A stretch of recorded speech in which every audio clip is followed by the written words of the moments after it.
Hi, my name is Ashley Kiko. Happy Women's History Month to the Brooklyn District Attorney's Office.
Welcome to the Brooklyn District Attorney's Women's History Month virtual event, hosted by District Attorney Eric Gonzalez.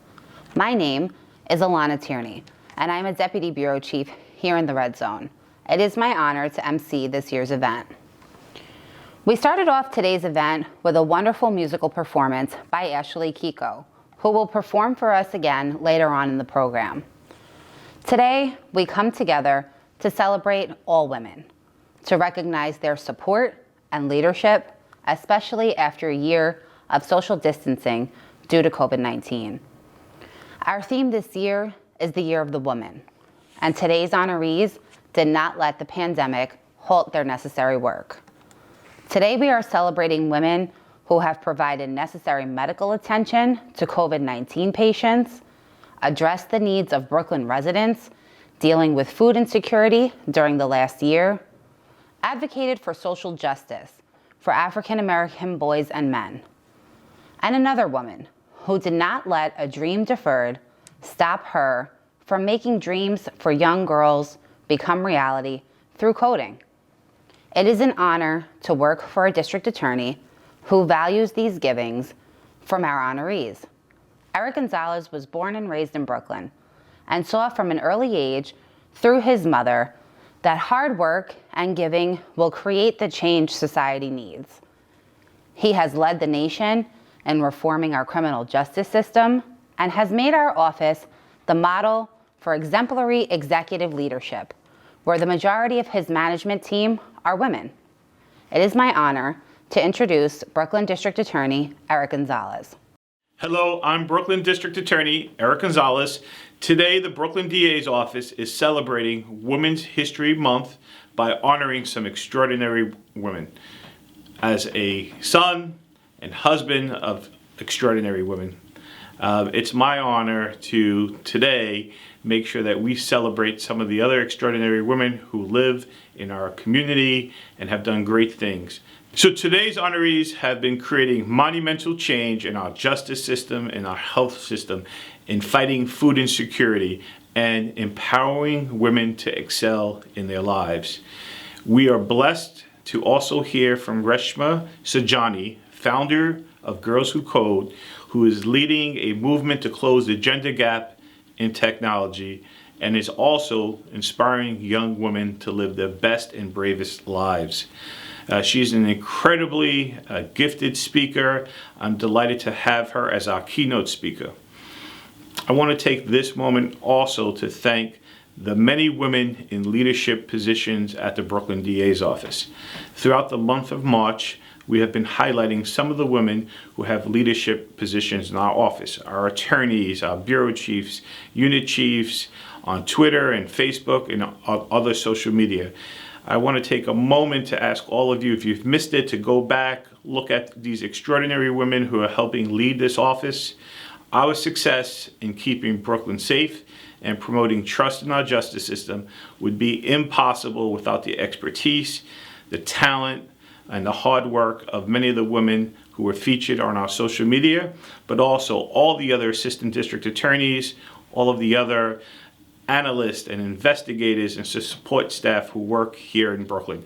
I also want to thank the many members of our staff who worked very hard to put today's event in motion.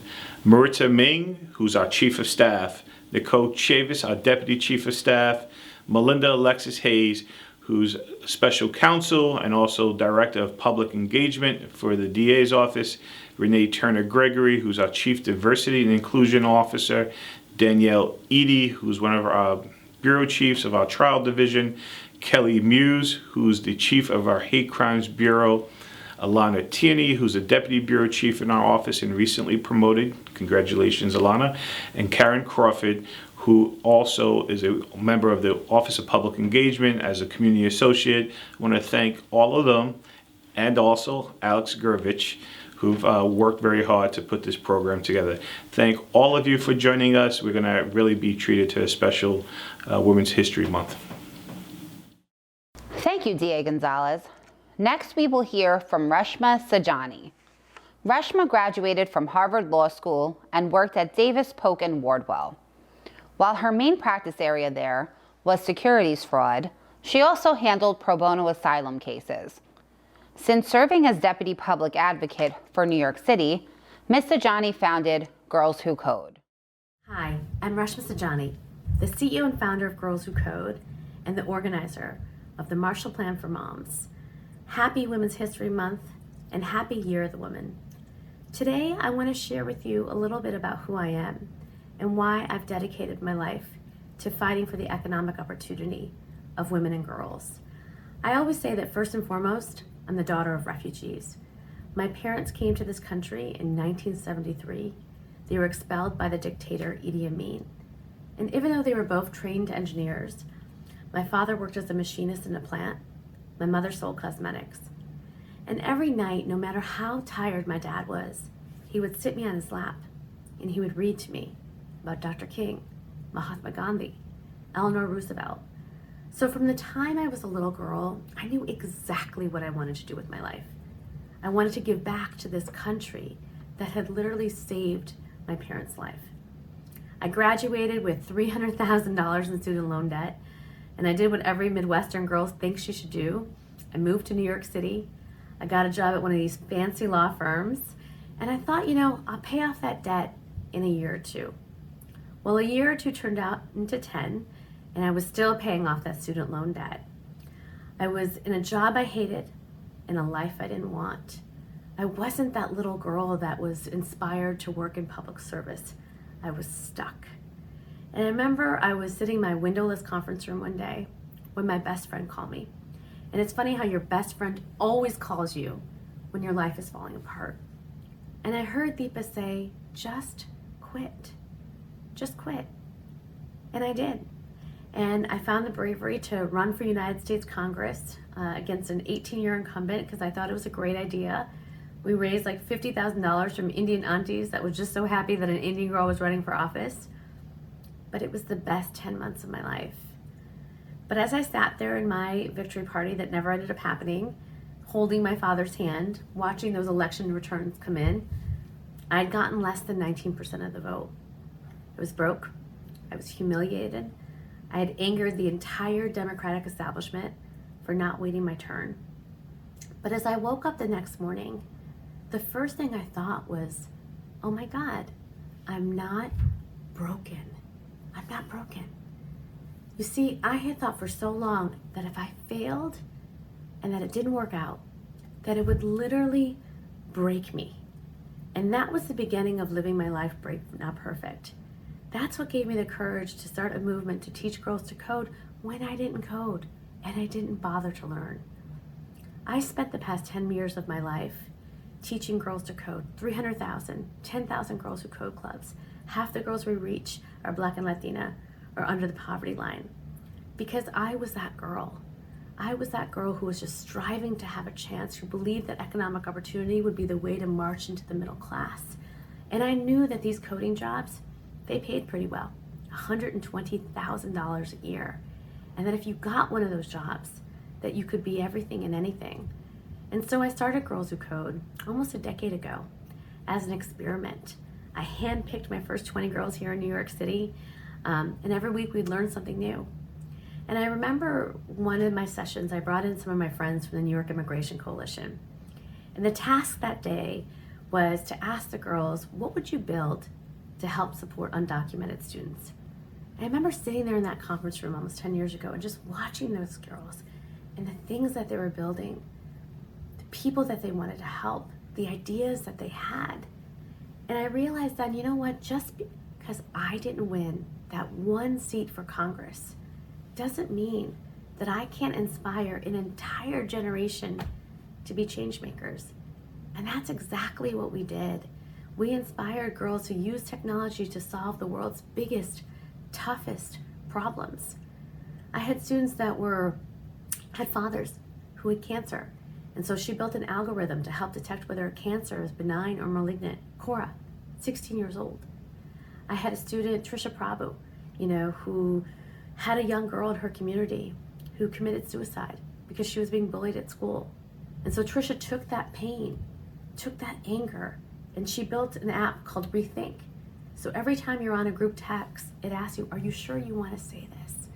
The point is that we inspired a generation of young girls to use technology to save us, to heal us, and to lead us.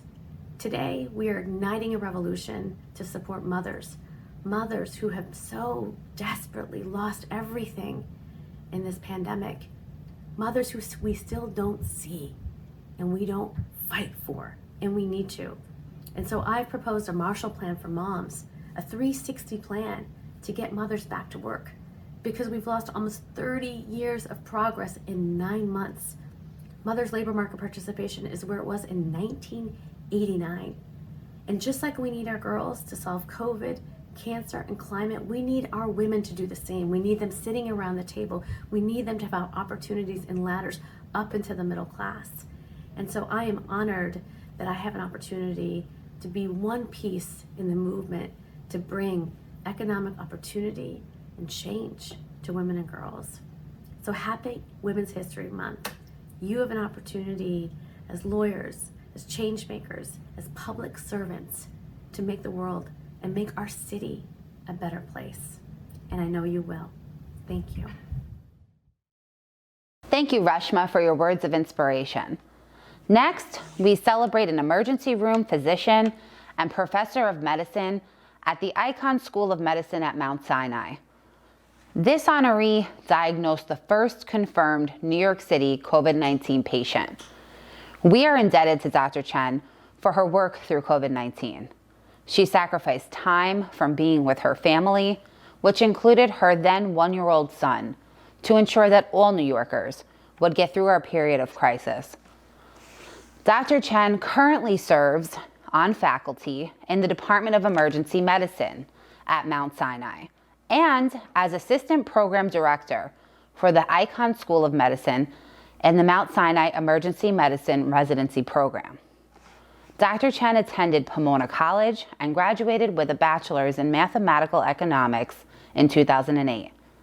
Prior to attending medical school, she worked as an economic litigation consultant. She received her medical degree in 2015 from Robert Wood Johnson Medical School, where she was a member of Alpha Omega Alpha Medical Honor Society. Then went on to complete her residency training at the Icahn School of Medicine at Mount Sinai Emergency Medicine Residency Program in 2019. She has been a Brooklyn resident Since 2015, and when not at work, she spends her time running in Prospect Park with her husband and her dog, and exploring the borough with her husband and 2-year-old son. Dr. Chen shared the following in her acceptance of this award. Thank you so much to the Brooklyn District Attorney's Office for this incredible honor.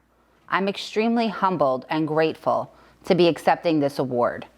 As an emergency medicine doctor at Mount Sinai Hospital in New York City, I can tell you that it has been a challenging and tumultuous year for all of us in healthcare. I could have never imagined what the year would become when I saw what would end up being the first COVID-19 positive patient in New York City. I'm eternally grateful for all the incredible people I work with who have demonstrated to me what it means to be kind, compassionate, and brave in the most trying of times, as well as my family, who have made so many sacrifices so that I could continue to work. Finally, I'd like to thank my fellow Brooklynites who have shown me and my fellow healthcare workers an appreciation and goodwill that helped me so tremendously throughout the year. We congratulate Dr. Angela Chen for her service to our great city. Our next honoree is Depelsha Thomas Magruder. Depelsha is a Howard University and Harvard Business School graduate. Her career began in communications, where she has worked at Viacom and BET. Currently, Depelsha is the Chief Operating Officer and Treasurer at the Ford Foundation. Depelsha founded Mob United to positively influence how Black boys and men are perceived and treated by law enforcement and society. Depelsha's dedication to service did not stop during the pandemic, where she continued to hold information sessions, panels, and webinars on advocacy and justice with dynamic leaders such as former Atlanta Mayor and Ambassador Andrew Young, Mark Morial, President of the National Urban League. Ms. Magruder continued to receive many accolades throughout this period of social distancing, and it is our honor to add to her list of awards. I'm Depelsha Magruder, founder of Moms of Black Boys United, and I would like to thank the Brooklyn DA's office and especially District Attorney Eric Gonzalez for this special recognition. Nearly 5 years ago, in the summer of 2016, I felt moved to take action when 2 innocent Black men, Alton Sterling in Baton Rouge and Philando Castile in Minnesota, were killed by police within 24 hours of each other. Their graphic deaths followed a long list of others: Eric Garner, Sean Bell, Amadou Diallo, Mike Brown, Tamir Rice, and so many more. As a mother of 2 young Black boys, I couldn't stay calm or still. I initially started a private Facebook group that would serve as a safe space for moms of Black boys and men of all ages to share their concerns and solutions on how to help our sons navigate the world that we live in. I invited only about 30 friends to join the group, but it went viral and grew from 30 to 21,000 in 12 hours, and now has more than 170,000 Facebook group members. We quickly mobilized and formed 2 nonprofit organizations. Our 501c3, Moms of Black Boys United, focuses on providing information and support and promoting positive images of Black boys and men. Our 501c4, Mob United for Social Change, focuses on influencing policies that impact how Black boys and men are treated by law enforcement and other authority figures. Over the past almost 5 years, we've hosted seminars, webinars, workshops, film screenings, and panel discussions on topics ranging from the school to prison pipeline and how to interact safely with police, to dealing with trauma and discussing racial tensions in schools. Over the past year, in the midst of the pandemic, we've remained active and provided virtual programming to help families cope. We focused on various aspects of mental health, such as coping with grief during COVID, managing being young and social distancing, navigating your child's education in the midst of a pandemic, and educating our sons to be confident and resilient. We also spoke out early about the disparities in treatment by NYPD on masking and social distancing regulations for people of color. Just 3 months ago, my husband and son's father passed away unexpectedly. I am heartbroken by this loss, but feel blessed to have a community of women, moms who I can lean on for support. Everyone knows if you want to get something done, you should ask a busy mom. Thank you so much for this recognition, and I salute all of the strong women, including my own mother, Charlotte Thomas, who've come before me. Happy Women's History Month. Congratulations again, Ms. Magruder. Our next honoree is Reverend Constance Marie Sanfilippo Hula, affectionately called Sister Connie. Sister Connie has been an integral part of Coney Island for over 6 decades. She leads Coney Island Assembly, serving the Coney Island area and all of Brooklyn.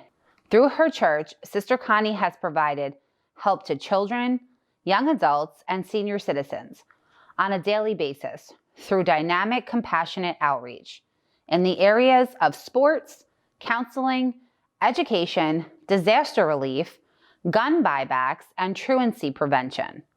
Sister Connie has led numerous food distributions throughout the pandemic.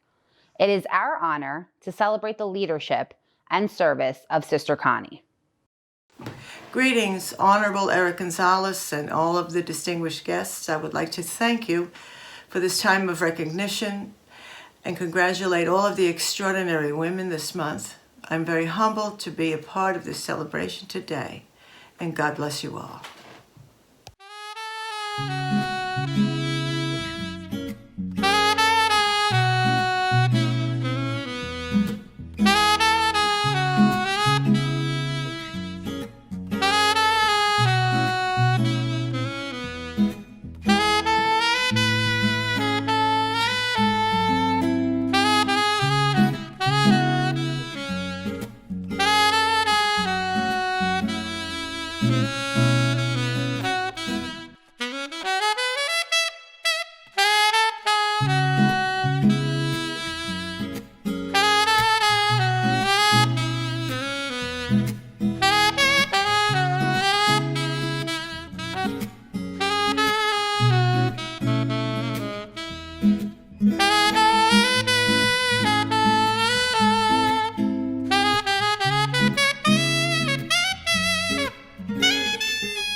Thank you for celebrating Women's History Month with the Brooklyn DA's office.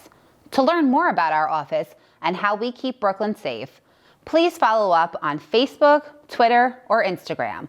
You can also see updates on our website at www.brooklyndA.org. Thank you, everyone, and have a great day.